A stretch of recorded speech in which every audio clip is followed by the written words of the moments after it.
More than 300 Sewage and Water Board employees were at their posts when Hurricane Katrina hit New Orleans on August 29, 2005. And they stayed through the catastrophic flooding that engulfed 80% of New Orleans after the levees broke. These dedicated and heroic employees were first responders providing critical emergency sewage and water board system restorations, while in many instances fighting for their own survival and the survival of others. Their valiant efforts must not be forgotten but preserved for austerity as a testament to the courage, tenacity, and dedication of these employees in the face of overwhelming odds. For the people listening, tell them your name and what you do.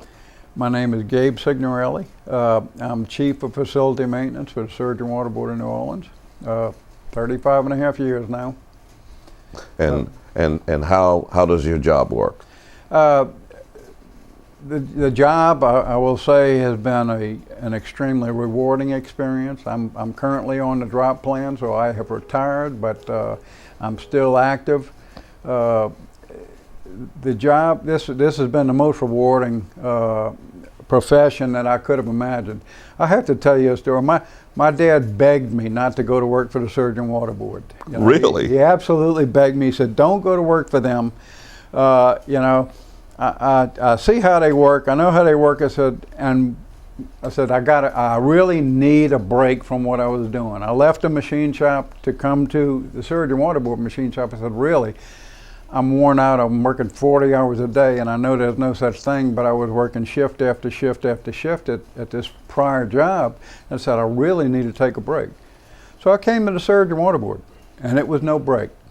It was no, I said, this is not the restful situation that I kind of wanted to get to a normal scenario.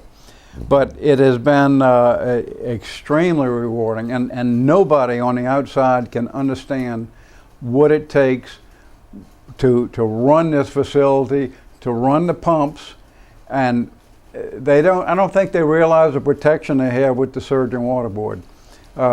We maintain a drainage system, a power generation system for the drainage system, as well as potable water, and also a sewer system. So we're just a whole bunch of things rolled into one.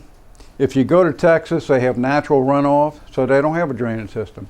So we're doing everything, all combined, everything. No question about it. Where were you on August 29th, 2005? August 29, 2005, I was here in the plant. Okay, so I was, we're considered, facility maintenance personnel are considered essential personnel. So when non-essential personnel may be at home, you know, taking care of the families or even evacuating, we're required to stay. And what were you doing when you heard the levees breach? Actually, we didn't know the levees breached till after the fact. You know, we were here, we went through the storm here. We lost a lot of roofs. We had a severe fire on turbine 3 deck with the switchgear equipment.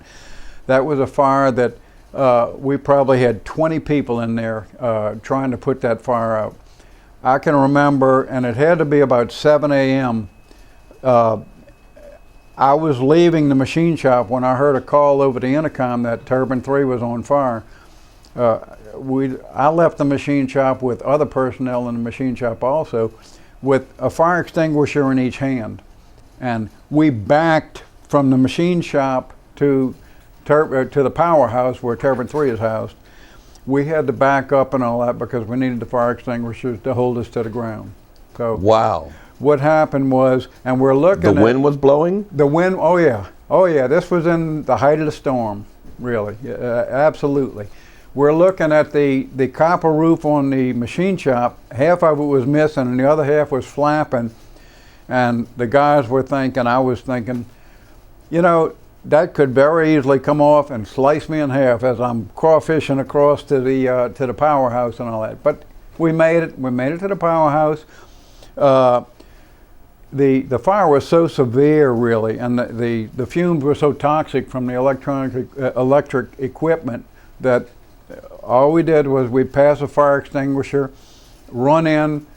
When you can't hold your breath, You run out, pass the fire extinguisher on to the next guy. They move out of the range of the smoke, and pass it on to the next guy. The pile of fire extinguishers that we had at the end of that event was probably 40, 50, 60. I've got a photo of it someplace, but the guys were passing the fire extinguisher, holding their breath so as not to breathe in those fumes, hitting it, coming out, passing the fire extinguisher, and this relay action went on until the fire was out.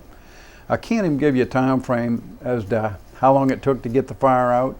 I know it took that many fire extinguishers and a whole bunch of people. The guys from operations and facility maintenance teamed up, the ones that were available. They had other people working on other stuff, installing pumps in the height of the storm to try to save the boiler room, keep the boiler room basement, not knowing that something had breached and all that. But the boiler room basement was compromised and flooded. We had a transformer blew up in there. We thought it was a turbine, really. Talk about people scatter. So they were. So there was chaos all over the. It was chaotic. All over the place. Absolutely, it was chaotic. Yes. Yeah. So you were like a one-armed bandit in there trying to manage the situation. We were a whole crew of addressing, putting out fires literally at the time they were happening. Some of my guys were called out in around 3 a.m. That was prior to the fire. To pull an 8-inch pump over by the boiler room and hook the pump up. They started bringing in sandbags. So yes, they're in the height of the storm and water up to their knees, trying to secure the basement of the boiler room. So you were battling not only wind, flooding, correct, fire, correct, electrical, correct situations. That's correct. All of this. All this is going on at storm time, and I got to say there's just not a lot of time to think. It's a reactionary thing. It's something. Okay, this is what we got to do. There's no sitting down, no meetings, no planning how we're going to or strategizing how we're going to deal with that. It was an automatic. The guys were fantastic. I mean, everybody knew just what to do or made an attempt at dealing with the issue at hand. So you guys are working as you're going along, improvising things, but you're all doing it together. That's correct. How does that happen? It happens from people that work together, and I always say the Surgeon Waterboard is a big family because I've seen many family members. I've seen 5 people working in the machine shop at one time that were related to each other. I've seen, and I got to tell you too, a lot of people don't understand that, but when you've got a good man, a good hard worker, somebody that's really productive and all that, usually their family's that way too. So if they follow them in, you usually got a pretty good employee. So we're talking about people that I've spent 35 and a half years with. Elbow to elbow, shoulder to shoulder, working on different things. So it becomes an automatic, really. I don't have to say to you, you need to go do this. You're already on it. You know what the next step is. And that's the kind of relationship we have here. What was the atmosphere like on the job when you realized the whole city was flooded? When we took a pause, I guess. We all took well, how do we deal with this? And actually we were standing in the driveway or on Eagle Street looking towards Claiborne Avenue when we saw this, not really a rush of water, but a water heightening, increasing, and then rolling up the street at the plant. So that's when we said something's wrong. And this was in the daylight hours, okay? This is not good. There's something going on out there. And that's prior to us officially knowing that the levees were breached. Mm-hmm. What were you feeling then when you sensed something was wrong? When we sensed that, we basically said, we don't know how to deal with this right now. We need to before we can address the problem, we need to know exactly what the problem is. And we worked with a bunch of good agencies. FEMA came in after the fact and all that, but the National Guard, the Corps Engineers, all these agencies, we worked together to deal with this issue. That's how we got the reports that this is actually what happened. The levees are breached, and we kind of got together and said, well, we can play this role. And everybody else that had a different role or even the same met together and said, yeah, well, let's contribute. Let's get this done. What was the most challenging thing about that realization for you? I guess knowing what to do when. And by that I mean we got to stations, drainage stations, and worked with the National Guard, the Corps of Engineers, and they didn't know either exactly what the total picture was. So they were adamant about starting pumps. We'll start this pump, let's pump. But it got to the point where we had a good chief from the National Guard working with us. And the guy was sharp. He knew he was a good guy to have right then and there with us and all that. But he said, we need to start that pump. And finally, after hours of pumping, I went to him. I said, Chief, I said, I dropped a rubber ducky in the canal, and I've seen it come around 3 times. All right, so we're not doing anything. We're trying to pump ourselves out, and we can't do that. So, looking at some of the photographs that when we were flying over, we did some flyovers, levee assessments, and so on and so forth. You could see the water actually running out back into the canal. I said, that's the time. When the water quits running out, that's the time to start pumping. So you had to, in fact, school these guys with these outside agencies what was happening. They were, and then how to go about. None of us really knew, but we had to use, like I say, the common sense approach. We're not dropping the level any, so we're not doing anything. So why waste the energy and the pump? So what happened after that? After that, we did. We let the waters lower, drain out, and we were able to start pumping. The Corps, National Guard, all the agencies came together to block up the breaches, and the General Superintendent's office, Joseph Sullivan was General Superintendent at the time. He worked, and actually we lived with the Corps for a short time on Lake Avenue. We stayed there. We slept at their facility. And he was working with the other engineers on what to do, what to put in the breach. We knew we had to come back afterwards and put sheet pounds in, so you don't want to put anything solid in there. So we started airbagging, and they got the airbags or the sandbags from here, and the National Guard would transport them by helicopter over and drop them into the breach. So all this activity was going on here at the Carrollton plant. So we were supplying them with sand, loading them up, hooking them up to the helicopters, flying out. Yeah, we had a whole host of people doing all kinds of stuff. It was just nonstop. So how instrumental would you say, or how significant were the Sewage and Water Board employees to getting the city ready for citizens to return? I don't know if we would be where we are today. Well, I know we wouldn't be where we are today without them, because I think, and I'm going on laxed memory, but I think the Corps had stated that it would be several months before we could drain the city. And I believe the time frame was 11 and 19 days or whatever, but it was a very short time. And and that's operations, that's these guys.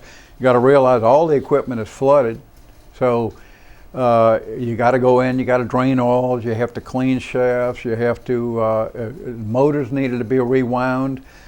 The beauty of our system of our 25 cycle system is, all this stuff can be done in place. You can pull the coils off the motor, send it out, get it rewound, come back, bolt it back on, and then tie it into the next one. You pull the coils off, and that's it. All of our old equipment none of the pumps had to be rebuilt. So our 1900 vintage pumps, 1,000 CFS, none of those. All we had to do was drain the oil out of them and clean the reservoirs out, put the oil in them, get the motors finished up as far as rewind goes, and put them back in service. So this early 20th century machinery is one for the ages. Absolutely, it's fantastic. And look, I'm not the best person to talk to as far as changing equipment out a lot of times, but it is. Facility maintenance plays a big role in repair or replace. Well, no, it's met its life cycle. We need to replace it. But some of this stuff is just. Take for instance, we're rebuilding a turbine right now in the plant. The nameplate data on that turbine is 1928. Okay, so we're rebuilding this unit like new. Now, you're rebuilding. Well, actually, we had to contract that job out. It's a very big. They did a complete generator rewind as well as a total turbine go over. And thank goodness for FEMA. FEMA has funded us and helped us extremely with these projects.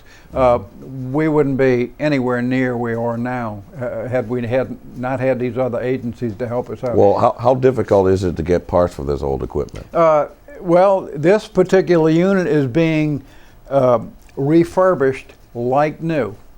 And my argument for this stuff is we'll get all kinds of salespeople in here that say, "Oh, I can sell you a turbine for a quarter of the price of what it'll take you." I said, "Yeah, it's also the quarter of the thickness. It's got 15-year lifespan. 1928, what's the date now? So we got 80 years, 70. I said, rebuild it like new and give me 60 years and I'm happy. You won't have to come back to me and talk to me about it." How important is it for the Sewage and Water Board employees to have the kind of experience that it takes to keep this equipment running? It is absolutely essential, and it's a challenge to get personnel in, to train. But we're looking at a lot of people that are retiring. Like I say, I'm on the edge. Many of my crew are on the edge. My next in command retired the same day as I did, May 1st, 2012. So we're all just about ready to leave. We need to get some younger folks in to pass this on to. So if all the training forces leave, there's nobody to train the ones that are coming in. So we need to get the younger ones coming in. We need to get them trained up to a point where we feel comfortable leaving. This is, as I said again, a family situation. Everybody here has the attitude, well, when I came here it was running, when I leave here I want it to be running. And that's what keeps it going. That's what keeps it going.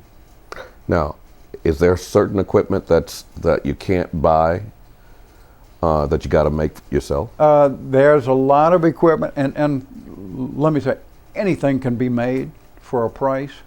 Mm-hmm. But the time frame is essential to the Sewage and Water Board. So if we could go contract it out to somebody and all that, put together a whole big contract, go through all the committees, take months to do so, and then have a vendor bid on it and get that done, you're looking at a year. And there's a lot of stuff that's 1 year lead time. So it's advantageous to have facility maintenance to put this stuff together, manufacture it. We've got an excellent welding and fabrication shop. We've got one of the best machine shops in the city. Our electrical shop is next to none as far as this old equipment. We get when we do have to contract something out, we'll see the guys come in and look at it. Never worked on stuff like this before. So it's a training process for us, from us to them also. So you got to train the people how to fix, how to deal with it. What's Correct. broken. Correct. And in many cases, you fix it yourself. In many cases, you make your own parts. We do as much as we can possibly handle, and we juggle jobs. This is a priority one. All of a sudden, this is priority one, that becomes priority two. So we pull the crews off and move them over here. It's just whatever's most important. How much of that did you have to do during and after the storm? It's a continual. During the storm, yes. We had GE that came in. You know, I think GE played a wonderful role. They've got crews and people that do the electrical work and so on and so forth too. So they were a big help as far as that goes. If they were working hand in hand with our people, so we may send somebody over to work with them because they're saying, this is ancient, what's it all about? So that's what we were doing. We were deploying our people. If we weren't hands-on with it, we were also instructing how to deal with it. So this system couldn't run without the employees? I don't think so.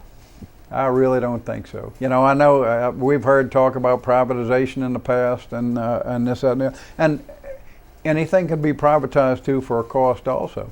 But if and I'll go to a conversation of yesterday with, well, what if we get away from 25 cycle and go to total 60 cycle, which is commercial power, which everybody uses now. I don't see it happening in the near future. I don't see it happening in my lifetime, really. To do so, just the footprint of some of our stations aren't big enough to support that.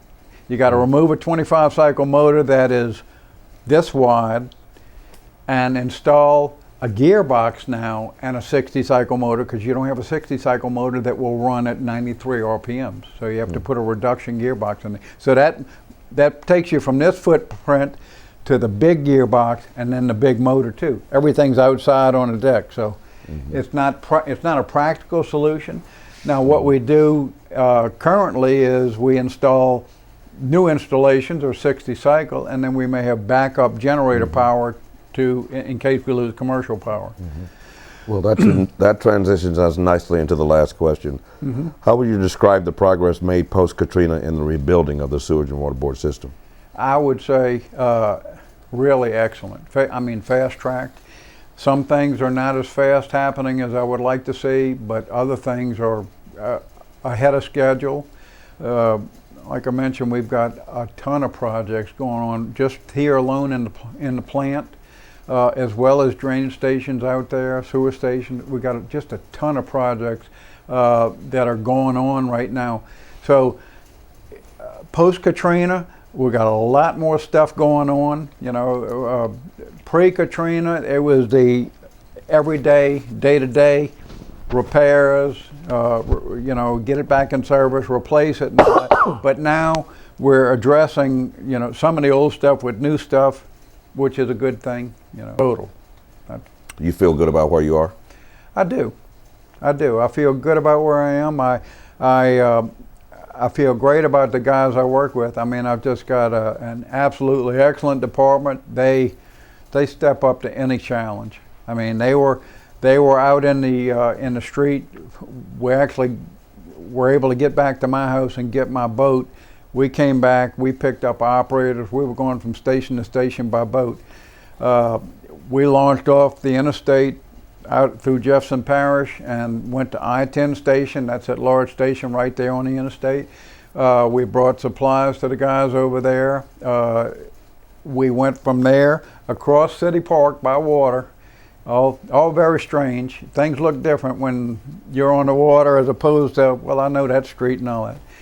We were going over cars, bumping them with the motor. When you realize, well, I am in a street and that's a car right there. You know, okay, so you bump the motor up and all. So they went around. We picked up operators. We dropped off supplies.